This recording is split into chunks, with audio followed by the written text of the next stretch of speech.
नांदेड जिल्ह्यातील आगामी होणाऱ्या स्थानिक स्वराज्य संस्था निवडणुका राष्ट्रीय समाज पक्ष स्वबळावर लढणार असल्याचं आज झालेल्या आढावा बैठकीनंतर पत्रकारांशी बोलताना प्रदेश व अध्यक्ष अजित पाटील यांनी सांगितले।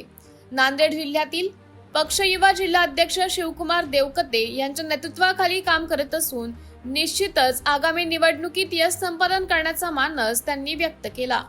त्याच्या वतीने युवक आघाडीच्या वतीने महाराष्ट्रव्यापी युवा जोडो संकल्प अभियानाच्या माध्यमातून युवा संवाद बैठक ही प्रत्येक महाराष्ट्रातल्या जिल्ह्यामध्ये घेतली जात आहे। त्याच अनुषंगाने आज नांदेड जिल्ह्यातली युवा संवाद बैठक घेतली।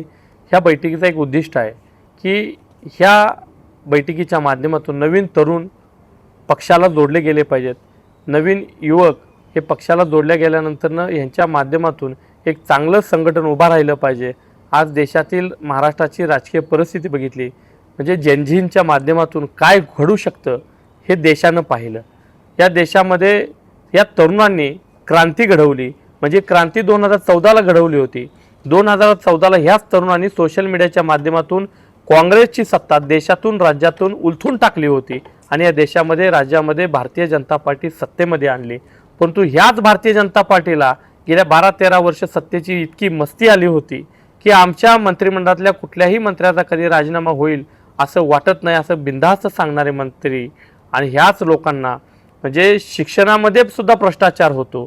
शिक्षणाच्या भ्रष्टाचारानंतरनं त्या तरुणांनी जे आंदोलन पुकारलं, या आंदोलनानंतरनं देशाचे शिक्षण मंत्री धर्मेंद्र प्रधानाला जो राजीनामा द्यावा लागला हे खऱ्या अर्थानं तरुणाईचं यश आहे। त्यासाठी तरुणांनी राजकारणात आलं पाहिजे आणि ह्या राजकारणाच्या माध्यमातून देशाची समाजाची प्रश्नांच्या सोडवणूक करण्यासाठी लढा उभा केला पाहिजे। शिवकुमार देवकते साहेब जिल्हाध्यक्ष यांच्या वतीने संघटन मजबूत होत आहे। आता तुम्ही जनतेला काय आवाहन करा?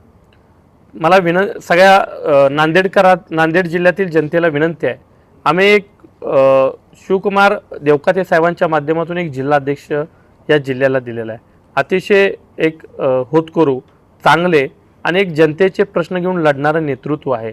या जिल्ह्यातील उपेक्षित शोषित वंचित खऱ्या अर्थानं उपेक्षित तर अपेक्षित ठिकाणी आम्हाला घेऊन जायचं आहे।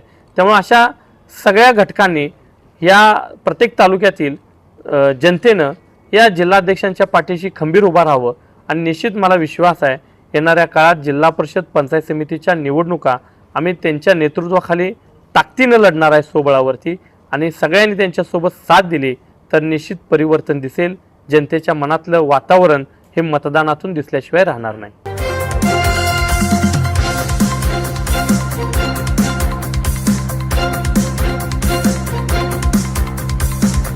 समाज साधना न्यूज, समाजहितासाठी सदैव अग्रेसर।